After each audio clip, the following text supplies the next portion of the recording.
नमस्कार। मध्यपूर्वमा जारी सैन्य द्वन्द्व नयाँ चरणमा प्रवेश गरेको छ। अमेरिका र इरान बीच विगत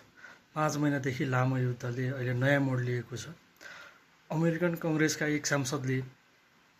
जनाएअनुसार अब अमेरिकासँग इरान अमेरिका युद्धको दुईवटा मात्रै विकल्प रहेको छ। त्यसमा उनले स्वीकारेका पनि छन् कि इरानलाई जित्नको लागि अमेरिकासँग अब दुईवटा विकल्पमध्ये पहिलो विकल्प रहेको छ कि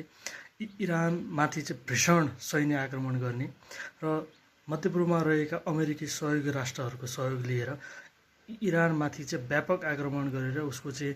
महत्त्वपूर्ण संरचनाहरूलाई चाहिँ ध्वस्त बनाउने एउटा प्लान र अर्को भनेको चाहिँ इरानले चाहिँ हर्मुज जलडमरूमा चाहिँ नियन्त्रण गरेर राखेको जलमार्ग चाहिँ अब इरानलाई नै सुम्पिदिने भनेर चाहिँ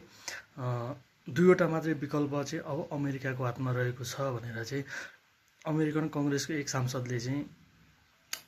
विभिन्न मिडियाहरूमा चाहिँ जानकारी दिएका छन्। त्यसै गरी यमनको समर्थित यमनमा चाहिँ जारी लाल सागरलाई चाहिँ रोकिएको जुन समुद्र मार्ग छ नि त्यसमा चाहिँ रहेको चाहिँ हुथी विद्रोहीले चाहिँ एउटा के स्टेटमेन्ट दिएको छ भने विभिन्न मिडियामा आएका चाहिँ समाचारहरूमा चाहिँ हुथीले चाहिँ